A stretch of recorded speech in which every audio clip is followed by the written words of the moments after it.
Bismillahirrahmanirrahim. فلنسألن الذين أرسل إليهم ولنسألن المرسلين. Wallahu a'lamu bimaradi maka yakti bakal nakon temenan ingsun agung alladzina ursila ingong akekang den utus apa ilaihim maring alladzina ayal umama tegese pirang-pirang umatan ijabatim ar-rusula saking ijabahe umam ing pirang-pirang utusan wa amalihim lan ngamale umam fi ma balagahum ing dalam barangkang mekaakeun ing dalam barangkang tekaya mahum ing umam walanas alam lan demi yakti bakal nakon temenan ingsun agung al-mursalina ingkang den utus kabeh anil iblagi saking nekaakeun amanah. Falanakussanna alaihim bi'ilmin wa ma kunna ghaibin. Wallahu a'lam bimaradi maka yakti bakal nyaritakeun temenan ingsun alaihim ing atase mursalin bi'ilmin tetep kalawan ilmu lanukhbirannahum tegese yakti bakal nyaritakeun temenan ingsun hum ing alladzina ursila lan mursalin an ilmin saking ilmu bima fa'alu kalawan barang kang migawe ya alladzina kabeh lan mursalin wing wa ma kunna lan oranana ingsun agung goibina iku kang goib gabean iblagi rusuli wal umam saking nekaakeun pirang-pirang rasul lan pirang-pirang umat al-khaliyah bima'amilu kang seping dalam barang kang amal ya umam kabeh. Wal waznu yawma idzinil haqq faman thaqulat mawazinuhu faulaika humul muflihun wa man khaffat mawazinuhu faulaika الذين خسروا أنفسهم بما كانوا بآياتنا يظلمون. Wallahu a'lam bimaradi wal wazlan utawi timbangan lil amali kade pirang-pirang pagawean aul yusahaib atau kade pirang-pirang bukune amal bimizanin kalawan timbangan lahu lisanun kang iku tetep kada mizan utawi jarum wa kafatani lan cecepeh roro kama warada kaya barang kang tumekaya ma fi hadis ini dalam hadis ka inun iku kang tetep yauma idzin dalam hari kalaika yaumil kiamah tegese yaumil kiamah tegese dina al-yaum sa'sual tegese dalam dina pertakonan al-mazkuri kang den tutur bahwa lan utaya yaumul su'al yaumul kiamati kudina kiamat al-haqu kang haqq al-adu tegas adil sifatul wajih iku dadi sifat lapat wazni faman sakulat bakau tawi uswa kau tawi wong sakulat kang abot mawazinu apa pirang-pirang timbanganane yasiman bil hasanati kalawan sake amal becik fa ulaika iku makau tawi mangkono manhum taya ulaika iku al-muflihuna kang bahagia kabeh al-faizuna tegese kang bahagia kabeh wa man khaffat lam tasapaman iku khaffat lan utai wong kang khaffat enteng mawazin apa pirang-pirang timbangan man bisayati kalawan sake kalaan pa ulaika iku maka utawi mangkono banal ladina khasiri kong ake kang pada tudai ladina kabeh anpusaing pirang-pirang awake ladina bitasyiriha kalawan den dadiakeun anpus ilan lari kemaring neraka bimakanu sebab barang kang anaya ulaika bi ayatina kalawan sakayat isu agung yazlimuna iku ngazalim ya ulaika kabeh jaduan tegese angas ya ulaika kabeh.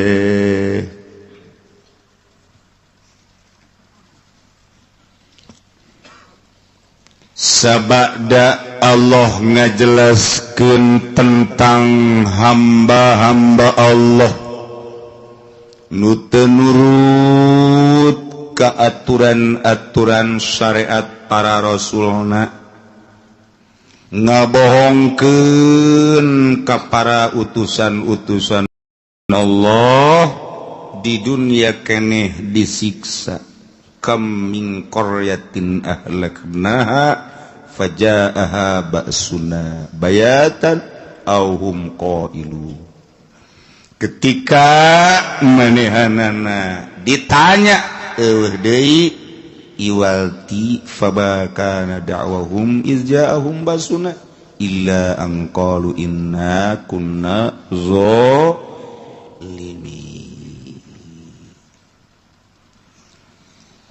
Setiap saat, setiap waktu anu ditangtukeun ku Gusti Allah, Allah nurunkeun rasul. Tuluy be kebutuhan-kebutuhan jang nyampekeun syariat, Allah nurunkeun rasul. Kangjeng Nabi Adam, Kangjeng Nabi Idris, Kangjeng Nabi Nuh, Kangjeng Nabi Hud, Daud, Ibrahim, tuluy Kangjeng Nabi Sulaiman, tuluy Kangjeng Nabi Yusuf, Kangjeng Nabi Musa, Kangjeng Nabi Isa alaihissalam, terakhir Kangjeng Nabi Muhammad sallallahu alaihi wasallam. Wah, 114 rasul. Turun-turun ke wajib dikajahokeun ku urang 25 rasul. Wajib jahot mah nu 25 masih ngade. Sing hade teh mah wajib nyaho tah beusi nu encan nyaho ku ari geus kuisan ka jembut-jembut. Dan nyaho rasul eta kudu dikanyahokeun ku ari meuli, loba lah kitab-kitab buku-bukuna di jalan ge, di bus kota ge aya. Meuli apal ke kiai cenah teu daek hafal. Otak ulama diberena ku Allah sakieu mah teu daek hafal. Hiji Nabi Adam, dua Nabi Idris, tilu Nabi Musa, opat Nabi Isa, genep Nabi Sulaiman. Jadi tidak ngaruntuh ya nama. Tidak ngaruntuh. Kebalik deh, hiji Nabi Adam, dua Nabi Isa, tilu Nabi Nuh, opat Nabi Idris, lima Nabi terus, tujuh Nabi Muhammad, delapan bu.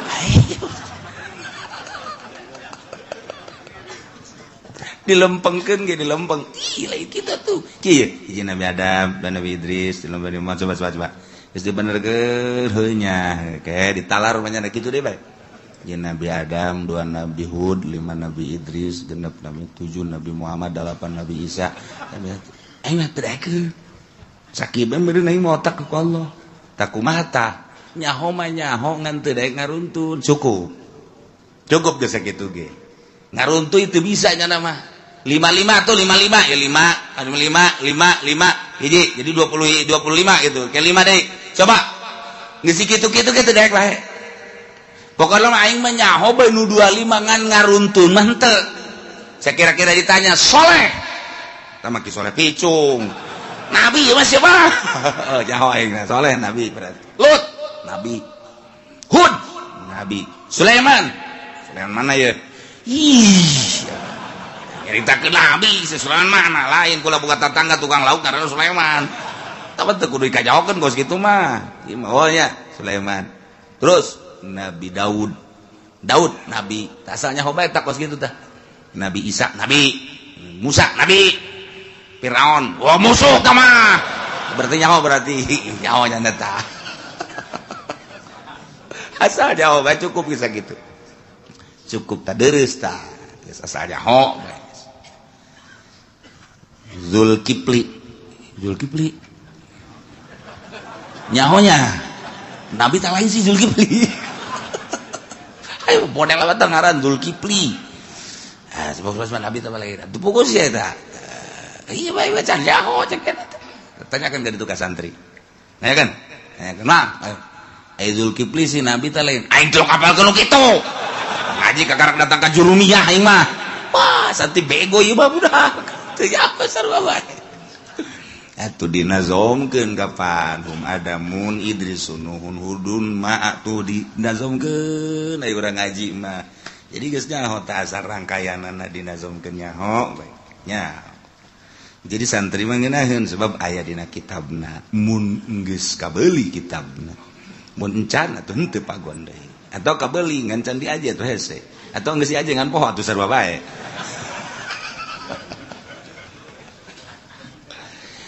Nu jelas mah Allah nurun-nurunkeun rasul supaya umat ulah sasar. Kangjeng Nabi Musa saat Firaun jadi raja sadunya, turunkeun Kangjeng Nabi Musa supaya pangeran teh anu ngadamel langit bumi nu ngahirupan nu mangamotan hari sekian Allah dakwah Kangjeng Nabi Musa bere kitab Taurat. Teu percaya Yahudi teh lah sababaraha gerintil lu percaya ka Kangjeng Nabi Musa alaihis nyaritakeun Kangjeng Nabi Musa sabada kula bakal aya Kangjeng Nabi Isa alaihissalam percaya ka Kangjeng Nabi Isa ciri-ciri Kangjeng Nabi Isa dijelaskan dina kitab Taurat. Jol Kangjeng Nabi Isa hampir dibunuh Kangjeng Nabi Isa ku umat. Masya Allah karim. Injil kitabna di Injil dijelaskan engke bakal aya ngaran nabi terakhir ismuhu Muhammad ngarana Kangjeng Nabi mah ciri-cirina ti mimiti pangambungna cepilna socana bibirna senan gitu waosna kulitna kabeh gedeg pangadeg ka rambutna dan lain sebab bahasa-bahasana geus aya dina kitab Injil. Masyaallah yati mim ba'di ismu Ahmad. Dijelaskeun dina kitab Injil. Wajib iman ka dia. Jol Kangjeng Nabi. Abu Jahal teh tukang maca Injil. Abu Sufyan teh tukang maca Injil. Abu Lahab teh tokoh Mekah tukang maca Injil. Aya dina kitab Injilna nyana nyahoon bahwa Muhammad teh asli teh aya dina Injilna kulantaran takabur nyana teh iman ka Kangjeng Nabi. Dia kuari lamun urang ngadengikeun Barnabas tu asli. Berita ti Amerika kan sa gereja asup Islam kabeh. Aya seorang pastor maca Barnabas asli.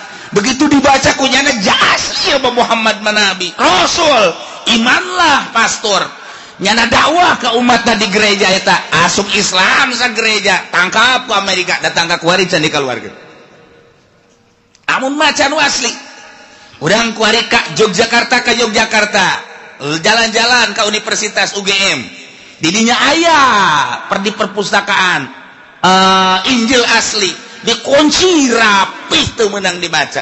Ketika orang hayang maca sababaraha orang Kristen hayang maca birokrasi na kudu ka dieu ayalah nu pernah dimenangkeun kitu ge dibeat hati-hati lembaran ini tidak boleh dibaca ditutup ku nyana dikancing trak lewat dibaca ku nyana Barnabas asli kulantaran panasaran nu dikancing teh dibuka ku nyana ternyata urayan titah iman ka Kangjeng Nabi. Mata kemenang kuari dibaca sembarangan di Maroko mahasiswa hayang sababaraha kali usul ka dosenna ketika dibere Barnabas asli teu meunang ieu mah ditutup tah nu ieu mah lembaran asli lantaran eta mah Injil asli ketika nyana panasaran dibuka ternyata nita iman ka Muhammad imannya na dakwahnya na hampir dibunuh mun maca Injil nu asli ayalah perintah iman ka Kangjeng Nabi. Tapi tetap baik itu penyalahgunaan. Injil nu kuari berkeliaran matama Injil tahrif, robah perjanjian lama perjanjian baru dirobah punyana tina perjanjian lama ke perjanjian baru dirobah nu lain kitu sabenerna mah tetep isi nama nuhankeun ka Allah mangerankeun ka Allah nganabikeun ka Kangjeng Nabi Isa lain pangeran Kangjeng Nabi Isa kita iman ka Kangjeng Nabi urang Kangjeng Nabi Muhammad sallallahu alaihi wasallam. Gas Kangjeng Nabi Isa di akhir aya Kangjeng Nabi terakhir Kangjeng Nabi urang kitabna Al-Qur'anul Karim Kangjeng Nabi tos teu aya dilanjut ku para sahabat tos teu aya dilanjut ku para tabiin nu mantap hadis Kangjeng Nabi teh supaya rapi aya seorang manusia Imam Bukhari ngaranna nyana ngalalakon ti Afghanistan langsung ke Turki ke Mekah ke Madinah ke Turki ke Yaman ngasal ngadenge aya sahabat anu boga hadis kunyana disampeurkeun di Mekah di Madinah langsung terus ke Yaman langsung terus ke Baghdad ke Yordania terus bae ka muana asal kadenge aya sahabat beusi boga hadis catat kunyana teh pohara amat meureunanan geus gerahkeun tanagana hartana kekuatanna pikiranana Zaman harita kan lain zaman kendaraan babari hese melalui kendaraan onta kuda paling ge gitu kene ti negara ka negara melalui laut kapal lagi tongkang masalah. Tapi keuletan Imam Bukhari terangkumlah sekian ribu hadis surtil kunyana rawi hadis kieu di sampingnya nyaritakeun hadis neangan hadis jelema nu nyaritakeun hadisna kunyana ditanya sahangaran waktu ieu kumaha narima hadisna teh keur kumaha jeung kumaha loba nu akur hadis eta katarima ku ieu katarima ke saat mana nyaritakeunana Imam Bukhari luar biasa. Jangan naon eta maksudna supaya jelas di Imam Bukhari ieu ucapan Kangjeng Nabi anu sahih, ieu ucapan Kangjeng Nabi anu dhaif, ieu ucapan Kangjeng mantak aya bae mustalah hadis, aya hadis mu'an'an, aya hadis mudhal, aya hadis sahih, aya hadis dhaif, aya hadis kitu naon kitu berbagai-bagai ieulah mustalah hadis supaya besi lain ucapan Kangjeng Nabi disangka ucapan Kangjeng Nabi. Besi ucapan Kangjeng Nabi di lain-lain geus jelas ya Bukhari ya Muslim cek Imam Muslim ulah keluar ti dieu.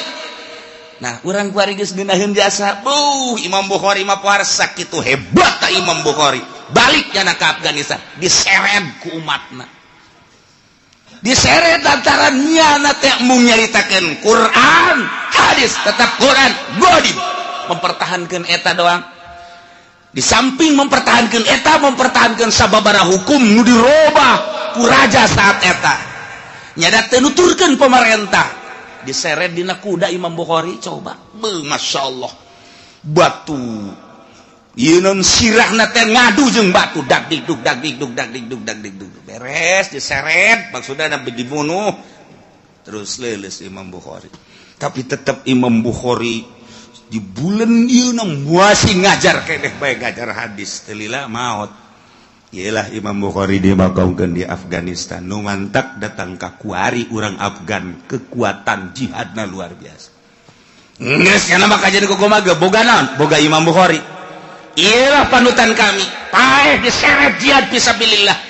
Kami hayang bareng jeung Imam Bukhari dunia ieu nanaonan nu penting di akhirat ngahiji jeung bendera Imam Bukhari di negara kami aya Imam Bukhari kami deuk nuturkeun eta para rebat jasa di Baghdad kitu keneh di Mekah kitu keneh nu asli mah naluturkeun eta ketika sahabat dibere sugih teh kapan Abdurrahman bin Auf ceurik nya nu kuburanna di Yordan ceurik teh kunaon ieu harta nu sakieu lobana aya bahasa Kangjeng Nabi sadirham ti Abu Bakar leuwih amis tibatan 100 dinar uang emas tibatan Abdurrahman Al-Wahid Abdurrahman bin Auf serik Abdurrahman bin Auf tidinya lah nyana terus hartana dipake sabilillah dipuji deui ku Kangjeng Nabi sugih ge ai pake sabilillah mah bakal akur jeung jelema-jelema anu teu boga sebab nu bakal sabiqunal awalu ti heula ka sorga jelema fuqara miskin aju ente boga perasaan aing ti heula jan bogo ente mah tuh kakir ente mah nyaho teuing jangan rasulapan idielah begitu dibere harta di embung cek Abdurrahman wae padahal sugih cek Abdurrahman bin Auf embung kunaon besing ke di akhirat tengah hiji jeung Abu Bakar Siddiq beki di akhirat besi tengah hiji jeung Sina Umar ku gara-gara harta aing tengah hiji mong cek cenah teh padahal sugih dipersilahkeun jang sabilillah Masya Allah batur mah pikiranana ka akhirat besi di akhirat tengah hiji jeung Sina Abu Bakar Siddiq aing sazaman jeung nyana haju aing tinggalin isin amat eta boga pikiran kos kitu eta batur mah nah sazaman terus urang kuari teu boga panutan ayalah wali sanga col ke Indonesia Masya Allah iyalah panutan orang mantak diulah-ulah ge zarah-zarah bae ku Amin Rais diharam-haramkeun ngelos jang Amin bae haram mah kami mah zarah bae komo pemimpin zarah mah di sampingnya na zarah boga kauntungan pan lumayan bisa ngabangun dapur aing ku sebab zarah geus sabodo kumanyana bae geus nu jelas ba atuh kos gitulah panutan urang Banten unggal kabupaten unggal provinsi aya Banten boga Maulana Hasanuddin Cirebon boga Syekh Syarif Hidayatullah Jawa Tengah loba geus di Jawa Tengah mah Jawa Timur boga Sunan Ampel nu pertama Sunan wah luar biasa aya eta lah urang di Zaraha salah zarah kuarim Pak kemana zarah kemana ke zarah Banten naon tuh maksudna abe usaha maju dah salah ya ieu kudu dipotes gini jelema nu kos kunaon hubungan usaha jeung zarah ulah kos kitu zarah bae deuk naon di akhirat abeh ngahiji jeung Maulana Hasanuddin kaduana mah usaha jadi deui sia mah atuh nu di dituna nu salah deui nu sok ngazarah-ngazarahkeunana bloon ayo coba bisi zarah saha nu boga maksud ka dia daftar sabaraha daftarna ya 500.000 lah sakiana teh wah eta tanu salahna kos ulah kitu bejakeun ieu pejuang dakwah Islam di Indonesia jang di Banten ieu tanpa pamrihnya nama bila perlu caritakeun masa hirup manehna tak kudu nama kos kitu ulah boga maksudna naon nu penting engke di akhirat sabendera jeung nyana kan ngeunaheun geus eueuh zaman para aulia Allah kabelah dieuna zaman para ulama kuari zaman para kiai-kiai Golkar PDI kadinya terus PKB terus zaman kiai nu kos karar itu nah urang mah teu kabagian masa Kangjeng teu kabagian masa sahabat teu kabagian masa tabiin kabagianana urang masa SBY diganti wallahu alam Jokowi atawa Prabowo engke sagedeung deui jelas zaman eta bae urang mah bisa bodoh zaman mana-mana ge ieu mah kuari neuk dijelaskeun urusan masalah pertanyaan jaga di akhirat waduh falanas'alanna alladzina ursila ilaihim walanas'alannal mursalin wallahu a'lamu bimuradi engke urang tekan kiamat sanggeusna kiamat tiupan pertama Kangjeng malaikat Israfil alaihi salam niup jelema teh ka kaler ka kidul kawetan ka kulon lulumpatan anu keur nyusu anakna dibalangkeun budak leutik keneh kakarak leumpang ge geus suisan kobo aki-aki mah modar di dinya geus aki-aki mah teu kudu kiamat kuari ge titah leumpang di nu panas engke ge oleng gejebur sorangan mantak lamun perangnya nama engke ku Amerika ge moal ditembak moalnya naon perang tutut hook senjata nembak nu kieu cek antepkeun lupat di kieu doang moal ditembakkeun hook lur aing geus sia budak beladik goplak nu kan bener kan paeh sia namanya beraki-aki tekudu di ansongan senjata aki-aki mah ansongan sieni urang Lampung ayo saya kena naik paeh di luhur bateung nah ieu ke kiamat beres parae ganti bumi rata gunung Masya Allah mentak kurang lamun jaritakeun ente nyangka gunung teh bakal na angger horenganan tamur meresap gunung nuku urang kaciri teger watarol jibala ente neule gunung pajar ente mah gagah tegak luar biasa horenganan gunung teh lempang tamur meresap percis okos mega bae leumpang gunung gengke bae leumpang tiup ku balikat sampai rat lelempangan ka kaleng aju watarol jibala qamidah disangka gunung teh teger kuat horenganan tamur marosahab leeh nana gunung sakitu tegerna leeh kok masih Juned ajur ganti rata laut gunung kobe wah geus diterjemahkeun ku Raden Oma Irama kiamat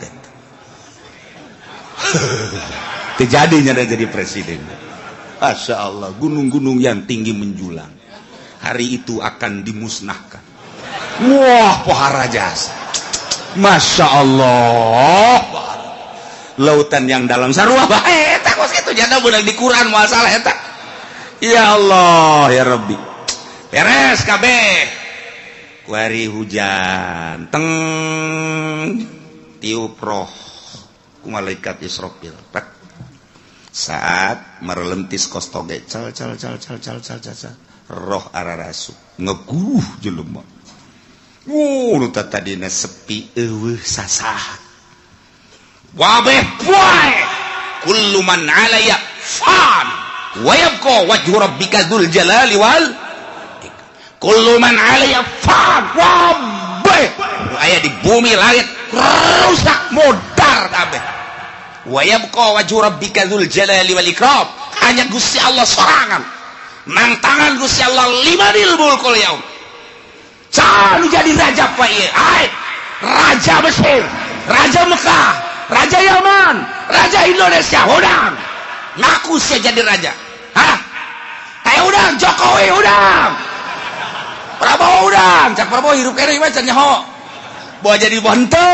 Itu bayar tuh nungges. Coba Soekarno. Udah. Kayak dia udang ke. Pak Harto. Udah. Gus Dur, saya kan dilengserkan. Cak Gus Dur, ya saya emang gak ada tanggung jawab bukan dilengserkan. Kalau saya lanjut baru saya tanggung jawab. Untung saya dilengserkan. Ya udah, cek malaikat Israfil tenang, Dur.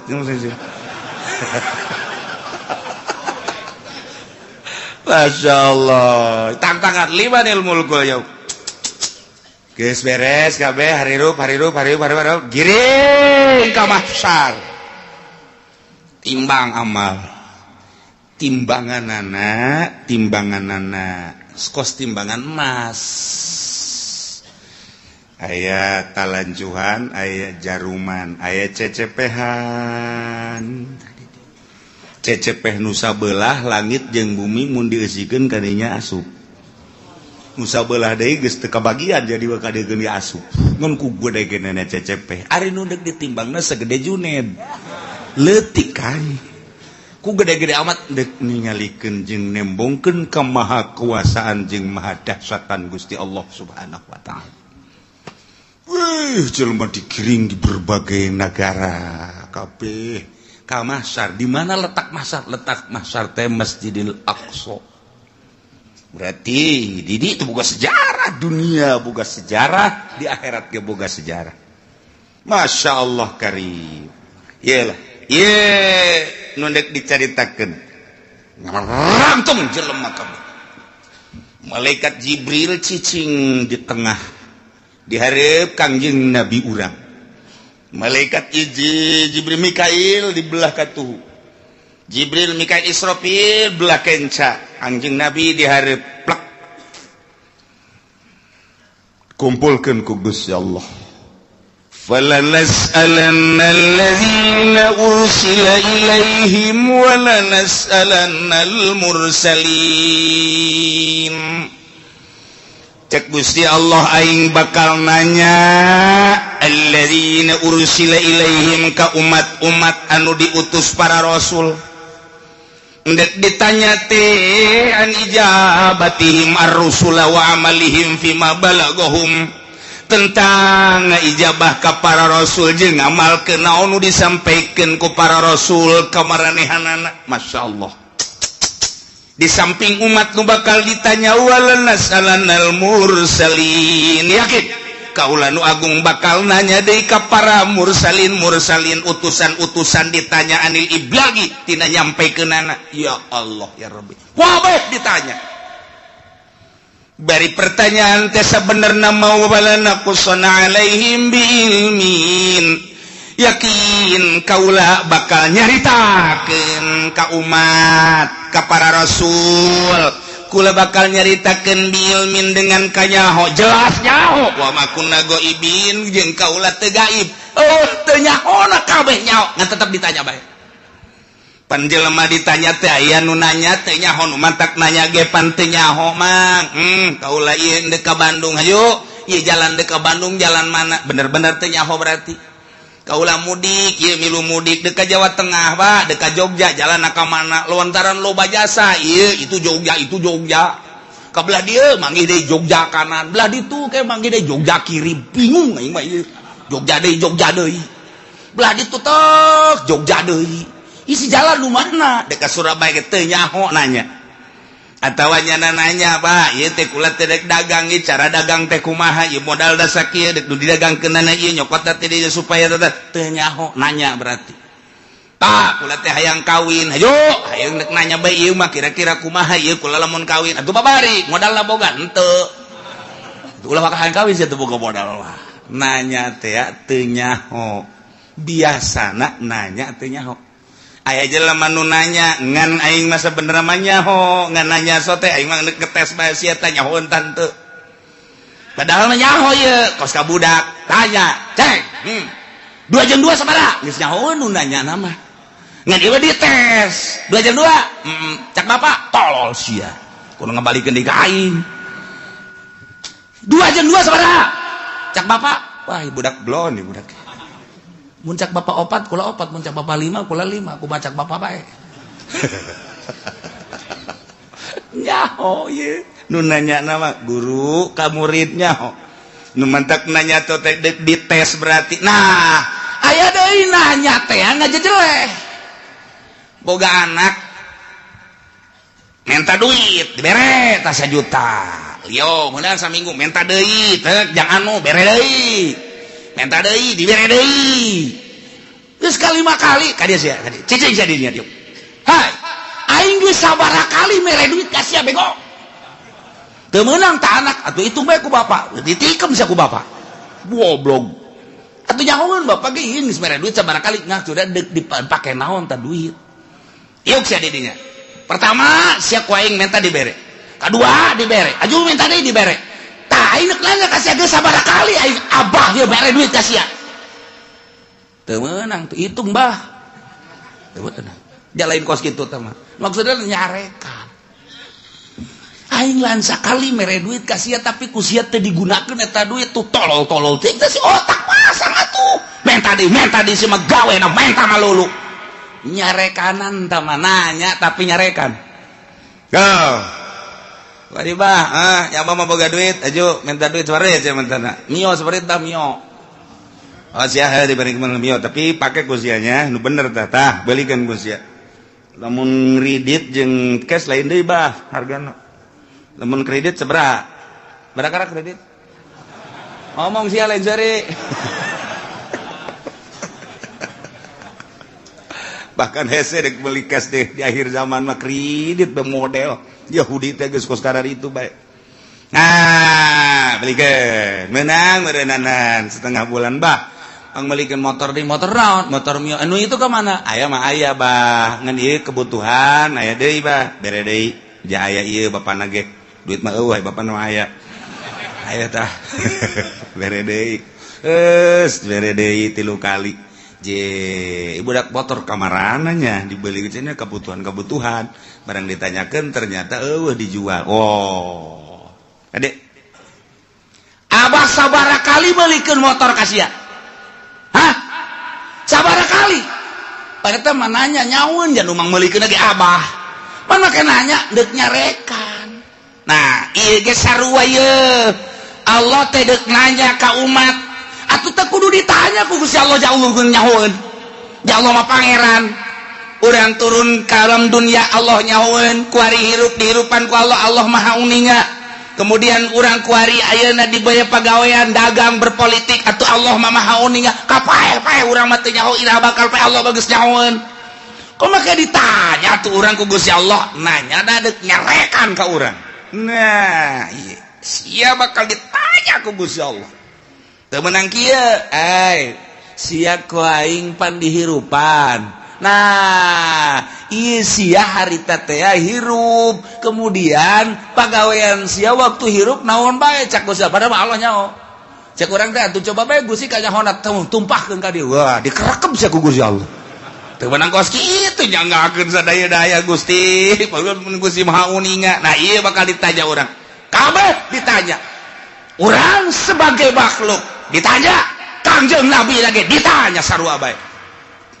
Urang ditanya tentang naon? Tentang an ijabatihim ar-rusul wa amalihim fima balaghum.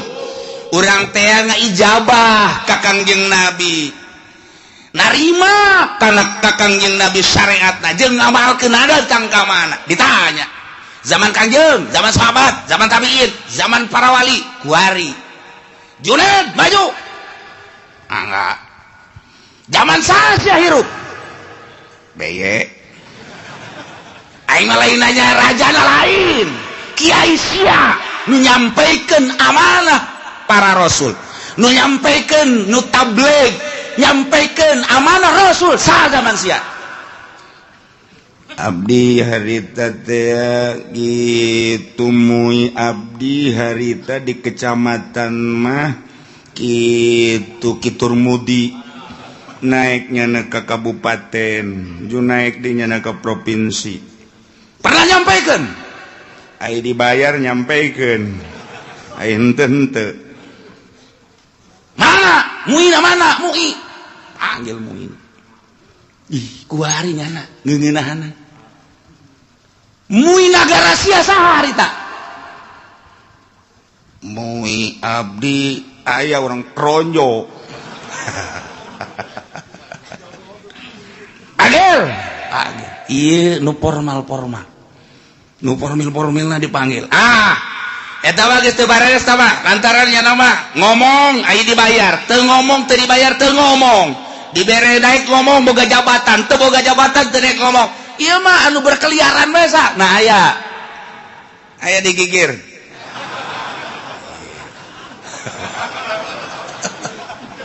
disebutan di Jakarta kiai anu di kampung kiai pernah nyampaikan cara nyampaikan aku mah muludan bere duit eta lah lamun teu dibere duit ngaco ulah nu eta nu asli nu nyampaikan nu asli saha yo ayo gerak budi bejakeun diangsongkeun ka hareup deuk kumaha coba eta urang lamun geus dikitukeun kumaha eta di hareupeun Gusti Allah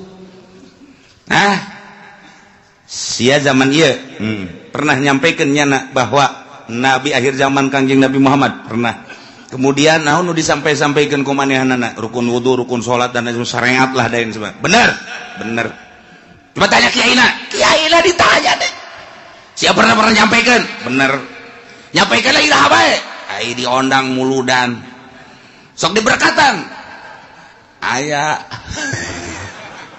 mun teu diberkatan di buledan moal kadinya deui wah teu beres ya aduh Masya Allah lah ieu bakal caritakeun lah secara global bae umat bakal ditanya tentang narima syariat ti Kangjeng Nabi na nya atawa henteu aya apa henteu ditanya hai umat pernah henteu Muhammad nyampaikeun amanah ka anjeun tabligh risalah wah jelema burr kabeh ngomong aya nu pernah aya nu henteu ai Islam kabeh nyaritakeun pernah kafir mah henteu kan bela dirinya cak Nasrani teu pernah kami mah teu pernah sampai berita-berita kebenaran Muhammad teu pernah sampai Muhammad nyaritakeun tentang syariat teu pernah Nasrani Yahudi kabeh wah bangsa encek kabeh ngararomong engke mah kuari nyana baru teu beuteungna engke mah nyana di ditu pias teu pernah nyampaikeun umat kaula teu iman ge ka Gusti teu iman ge ka Muhammad berita nyampaikeun maka uranglah jadi saksi tuh pacencongan urang jeung urang tidinya lah al yauma nakhtimu ala afwahihim wa tukallimuna aydihim wa tashhadu arjuluhum bima kanu yaksibun rame atuh Bang wah encek kampung Melayu ngomong hanya geus teu make hayah kampung Melayu mah encek RRC bener nu kampung Melayu mah geus pohon bapak dasa encek lagi geus teu bisaeun eta mah nya encek nya susah ya Allah nya di neraka saneng rugina ka bina-bina hehe wahara jasa ari tatangga nama nu Islam sanajan nyana ka neraka pan bakal dikaluarkeun tatangga si encek milunya dan digawe jeung encek tapi kan nyana lantaran aya imanan tetep dikaluarkeun untung kan no iya wala nas'alanna alladzina ursila ilaihim ditanya umat tentang nerima atawa henteuna ka para rasul jeung sanggeus nerima ngamalkeunana macem-macem ke rame wala nas'alannal mursalin para rasul ge ditanya Adam ditanya Idris ditanya, Kangjeng Nabi Nuh ditanya, Kangjeng Nabi Sulaiman, Kangjeng Nabi Isa, Kangjeng Nabi Musa, Kangjeng Nabi urang ge ditanya, nyampaikan apa henteu?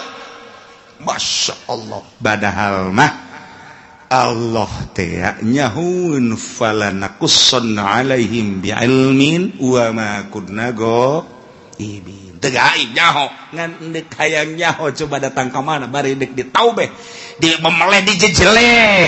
Aya jelema anu ja abdi mah ieu hirup teh di zaman SBY, kiaina harita kiai Pulan, abdi mah teu pernah ngadengi nyana nyampaikeun ore cok jelema teh falanakusson alaihim bi'ilmin. Cak Gusti Allah nyaho aing ge. Sia teu ngaku datang tablighur risalah melalui kiai anu siana. Cak Gusti Allah nu teu ngajading teu ngadenge. Pan aya muludan, pan aya rajaban, kiai ngabuka pangajian, tong-tong ge datang ka songek. Siana nu teu daek, falanakusson alaihim. Allah jaritakeun, neunaeun bagi kiai nu katitipan ilmu sampaikeun. Besingke di akhirat ditanya, walanas'alannal mursalin, ditanya para mursalin, ditanya para wali, para kiai ketika urang dikahareukeun. Kiai anu sia di zaman anu nyampaikeun teu? Henteu. Kunaon sia dititapan emang teu nyampaikeun? Nu ngondang. Kunaon sia nu mata kayang diondang? Ieu. Cak nu ditangkal amun naon tah? Naon tah? Teu nyaho nya nambongan di ditu tah. Ngadeukeun tukang sate. Ieu tah. Tuh kan ditanya kabeh, umat ditanya, para rasul ditanya, Gusti Allah. Umat ditanya, para wali ditanya, umat ditanya, kiai ditanya kabeh, mana teuing ramena. Nah, wa ma kunna ghaibin. Sabenerna mah atuh aing teu gaib. Eueuh teu kanyaho teu nyaho an iblagir rusul wal umamil khaliyah bima fi ma amilu. Nyaho tentang nyampaikeun para rasul, nyaho pisan atuh uning pisan. Jeung umat-umat anu sepi tina pengamalan, nu ngamal jeung nu henteu nyaho Allah secara perinci juz'i satu persatu nyaho Gusti Allah. Sieu gadenge, sieu ngamalkeun, sieu narima, sieu teu ngamalkeun, sieu narima, sieu ngamalkeun setengah, sieu narima, sieu ngamalkeun apar, sieu narima, sieu teu ngamalkeun. Nyaho Gusti Allah bakal dicaritakeun hiji-hiji. Falanakussonna alaihim bi'ilmin wa ma kunna ghaibin. Nu gaib teh Gusti Allah. Gusti Allah mah uninga. Nu mantak urang kuari salat ti penting teu kudu dikanyahokeun ku tatangga, cukup ku Gusti Allah.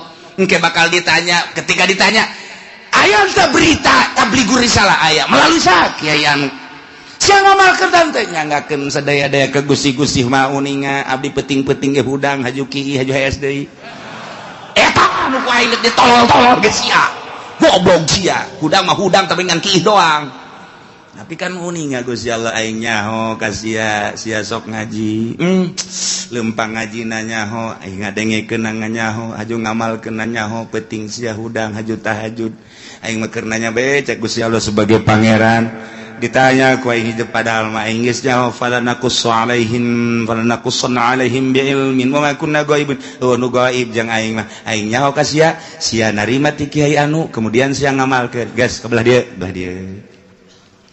sia zaman sia abdi bareng jeung si itu hirupna pernah sia ngadege urang ti kiai pernah ngamalkeun Gusti mah uninga teu kaburu Gusti. Naon bae kasibukan sia? Abdi di pabrik Gusti. Mana babaturan sia anu di pabrik? Aya tuh itu. Sia ke di pabrik. Sia eta neangan duit jang kitu napakah pamajikan jeung keluarga sia sempet salat. Salat abdi mah. Minggu ngaji lamun teu keur gawe. Emang aya nu minggu gawe? Aya. Abdi mah ieu teh ai naon kitu ngaranna kesempatan salat mah salat. Tah, bareng sa pabrik sia. Pan sia mah salat sia henteu? Nyangageun Gusti. Deuk kuat. Wa ma kunna ghaibin, nu gaib. Nek ngomong naon sia, jaya dalilna tah babaturan sia mah jadi pabrik ke sa pabrik bala jeung sia, malah sakontrakan sangarendeng, sia mah ja salat sia nu henteu. Nah, nu matak sa pabrik aya bae tah nu dibere daek salat, jang dalil engke di akhirat. Besinya ngomong bogus sih bongan abdi mah dibere susah haju di pabrik teu kaburu salat Gusti neangan duit bae babaturan sia datakeun da susah sarua pas salat sia ka ditu atuh deuk lumpat ka mana sia ayo sia dalu makun lagoibin waduh gaib jago sia tamah deuk nyarekan bae supaya kadenge ku ban sojet tinggal babaturan-babaturannya waduh si itu dicarekan moal teu aya dicarekan aduh hidup lompat ka mana ya ini lompat ka mana nah kabeh bakal ditanya fala naqussanna alaihim bi ilmin wa ma kunna ghaibin tanya hiji-hiji bari Allah nyaho oh lu gaib ka Gusti Allah supaya jelas Allah teh pangeran dek ngajejelek jelema ditanya ku Gusti Allah kunaon sia persiapkeun ti kuari jang engke ngajawab pertanyaan eta lain lalagaan ieu mah Al-Qur'anul Karim wal waznu yauma idzinil haqq ya Allah timbangan lil amali dipasang aliso li sohaitiha atawa jang nimbang amal bibizanin lahu lisanun timbanganana aya jaruman wa kafatali aya 2 cangkok 2 mangkok 2 cecepeh kama warada fi hadis Kanjeng Nabi geus ngajelaskeun ayat 3 hadis tu ngajelaskeun tentang sifatan mizan tentang pertanyaan-pertanyaan jaga maksudna naon timbanganana jelas nu ditimbangna apa jelemana apa amalna apa bukuna eta lah Kanjeng Nabi nu ngajelaskeun aya nu jelaskeun Kanjeng jelemana langsung diayakeun di hadis lain Kanjeng Nabi nyaritakeun jelemana mah tetep nangtung di itu nu ditimbang adalah sohaib buku-bukuna cek sakaol mah lain buku-bukuna amal bae diwujudkeun ku Gusti Allah amal bagus herang bagus caang amal goreng poek joreng nu jelas mah deuk kumaha ge ima urangna wa ima bukuna wa ima amalna pan nu jelas mah tetep bae ditimbang-timbang keneh ieu ayatna wal waznu yauma idzin al haq timbangan nyata timbangan nu bener yauma idzin harita bakal dipasangkeun jangan sing hade faman saqulat mawazinuhu faulaika humul muflihun sahaja lemah nu ditimbang berat amal hadena faulaika humul muflihun bahagia wa man khaffat jelema anu hampang mawazinuhu kahadeanana berat ku kagorenganana faulaika alladzina khasiru anfusahum jelema eta lah anu ngarugikeun dirina waktu di dunia bohong teu daek beramal bitaswiriha ilan nar ku sebab dijongklokeun ka neraka bima kanu bi ayatina yazlimun ku sebab maranehanana ngazolimkeun teu percaya ka ayat-ayat Allah subhanahu wa ta'ala nu ngantak urang mah alhamdulillahirabbil jauh masa urang ka Kangjeng Nabi tapi urang iman ka Kangjeng Nabi Muhammad sallallahu alaihi wasallam jauh jeung Kangjeng Nabi tapi urang ngalaksanakeun syariatna dibabaca ku urang sifat wajib di Kangjeng Nabi di para rasul teh 4 urang diantarana kabeleteran kuari tah di dieulah bakal ditimbang saurang-saurang malaikat Jibril di dieu Mikail di dieu Israfil di dieu Kangjeng Nabi di dieu cek sakaol Kangjeng Nabi ngajelaskeun timbangan hade nu gede jurusan sorga timbangan nu goreng ieu neraka asal ditimbang let ka dieu ka kenca belah dieu geus tinggal ngagejebur ka neraka asal ditimbang leketai ka belah dieu geus sorga tinggal berangkat ka sorga bae ya Allah ya Rabbi kuari urang teh cek sakaol Kangjeng Nabi ngajelaskeun timbangan teh timbangan qada wal adli ieu timbangan teh timbangan papasten jeung keadilan nu mantap kuari urang timbang diri urang kuari kurang kudu timbang kajujuran jeung keadilan urang geus datang ka mana urang nuturkeun Kangjeng Nabi geus datang ka mana ngalaksanakeun syariat Kangjeng Nabi ketika ditimbang kurang bera rasa aing lamun ditimbang berat mana ya ti mata bae mata ye lobaan dipake neuleuh Quran apa lobaan dipake neuleuh TV kurang bae timbang kuari ye qada wal adli kuari cek Kangjeng Nabi timbang maneh merenung ceuli lobaan pake ngadengekeun musik apa lobaan pake ngadengekeun urayan-urayan hayo coba hayo apa lobaan ngadengekeun anu hasud ka urang anu ngomongkeun ka urang apa lobaan make ngadengekeun Al-Qur'an hadis kalam ulama timbang ku urang sorangan bari merenung kieu urang timbang ku sorangan bae hayo geura leungeun lobaan pake nyekelan naon ieu leungeun hayo sia leungeun apa nu teas-teas apa nu hipu-hipu sia leungeun timbang ku sorangan urang komo nu geus kolot mah maningan ge beureum mah melotot pegahan engkos kol budaya we ge tinggal Ji Haji na woi mana eta mah kosong amat teu kosong teu naon ngalang layung kitu teh tu didinya bae heula eta melotot kitu keur ngarenung ngaji tadi cek kiai aing ieu geus asa di akhirat bae. Ya haji teu percaya karek kuari bae. Kalau ngomong gitu atuh si aing bener ku sia dikitu-kitu. Dekeran tuh. Iya keur ngalamun aing di akhirat teh cek kiai ge timbang cenah amal. Hampura aing haji, ya tuh lagi hampura tang geus rada deres sakitu mah. Kula deui budeun hampura sok nyerekan ka Pak Haji tenan atuh hampura aing geus dihampura jasa mun aing kawin deui tah pakarak dek bener ge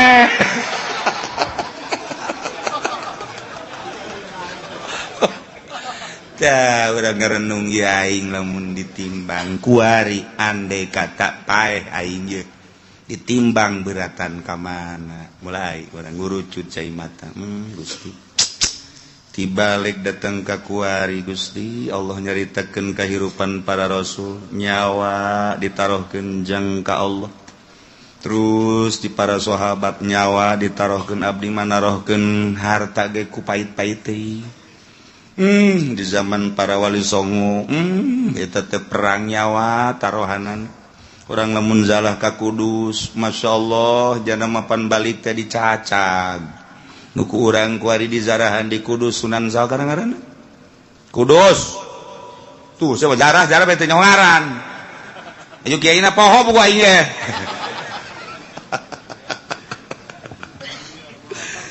tuh eta pannya nama perang Sunan Kudus mah perang balik tepan dibawa teh tinggal nyawa balan cak sakaol bapan potong ieu na ge nuku urang di zarahan eta saja parsa di Kudus teh Kudus masyaallah balik nyawa batur menyawa tarohana pakali ilai kalimatillah renungkeun ku urang aing boro-boro nyawa duit ge ku pait-pait teuing ge aya masjid ge butuh ka keramik kook biasa geus sababaraha kali mah haji jamang haji mah atuh jajan mah aya atuh ieu keramik ge keramik nu sajen heula ke kurang karak aing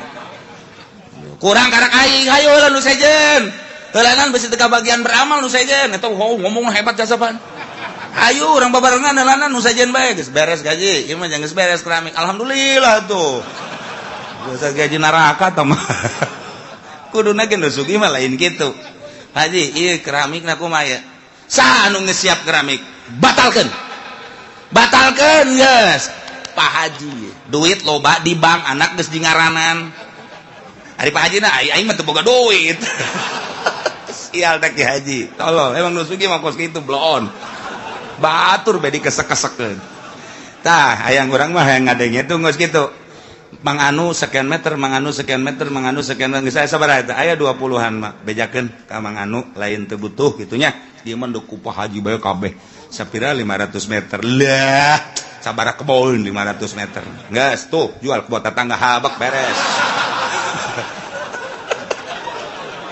oh bener lagi Haji dasar pelit-pelit bae tangeunaheun urang ngadengena bejakeun gas dulu sadaya hampura ieu mah ditarima bae nu sameter 2 meter ngan ke dialihkeun ka nu sajen sebab ieu keramik ditangkes ku Pak Haji Anu oh maksudna abeh teu kesel deui cek jana teh ieu mah duitna aya naon teh alhamdulillah atuh nu kami mah geus kanaonkeun bae kan ngeunaheun teh mun aya di lembur nu kos itu ieu mah henteu Pak ayo heula ke kurang aing kurangna sameter eta nu dimaksud ku aing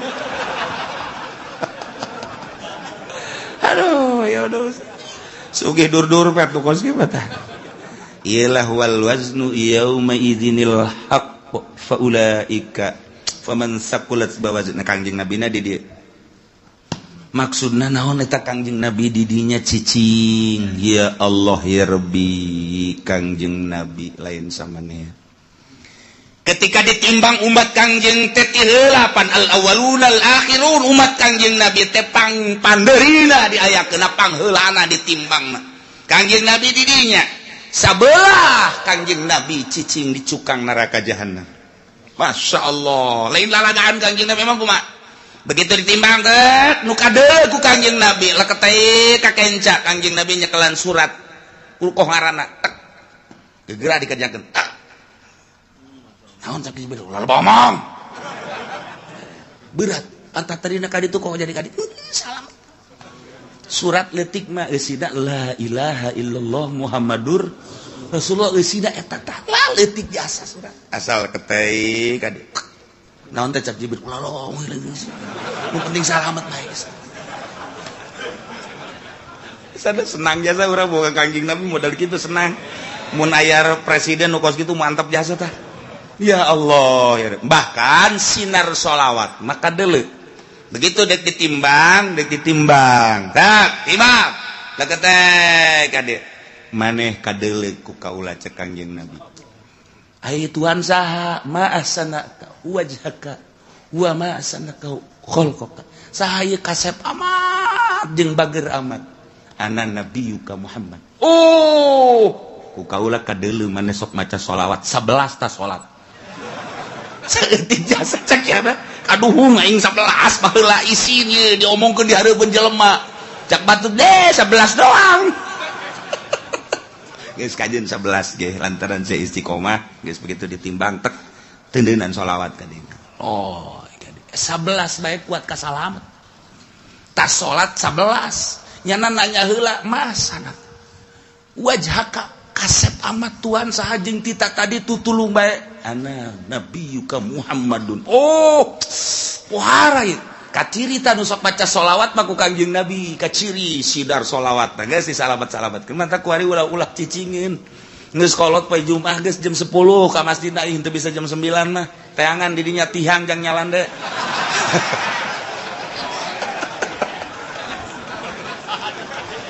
tungtungna lain baca sholawat tasbih ka mana mata ka mana bahkan aya nu nyokot ge tambah baturan atas tasbih teh nyaho nya barang hudang aya tasbih aing ka mana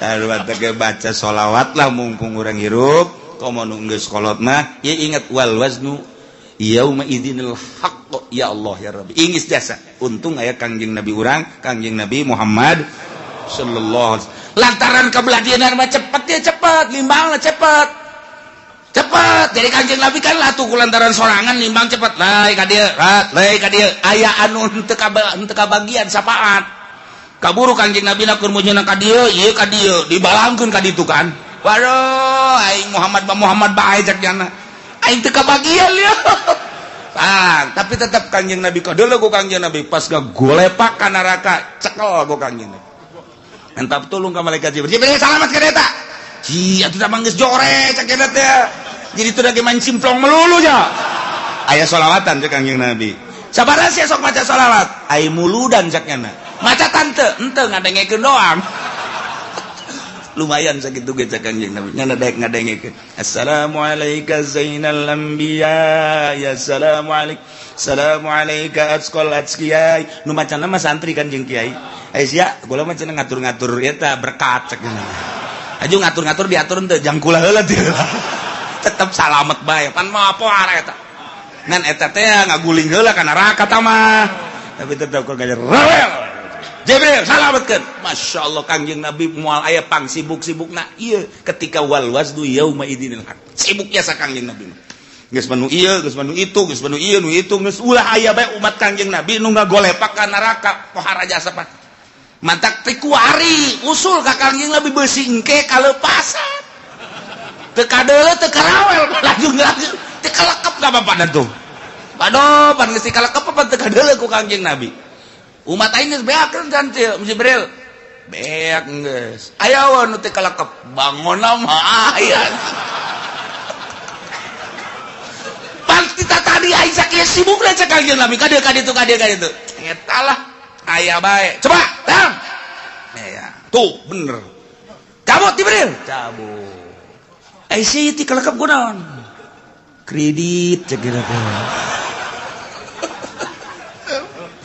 lu batak ketik wari urang lobakeun maca sholawat ka Kangjeng Nabi Muhammad sallallahu alaihi wasallam apalkeun ayat ieu mah ieu jang supaya urang merenung wal waznu ari timbangan yauma idzin nalika dipertanyakeun umat jeung para nabi yakni yaumul qiyamah al haqqu timbangan nu jelas nu hak nu nyata bakal dipasangkeun urang bakal ditimbang ima urangna langsung wa ima amalna wa ima bukuna nu bakal ditimbang nu jelas deuk mamana ge pasti ditimbang renungkeun ku urang aing mun ditimbang beratan mana haju Kangjeng Nabi neuleuh tah teu ka aing saat eta mun urang ditimbang bagus nikmat amat ketika orang ditimbang goreng haju Kangjeng Nabi neuleuh tetep ku Kangjeng Nabi diamankeun ieu nu rempan mah timbangan urang jorek Kangjeng Nabi na teu neuleuh ka urang apa teh kalekep eta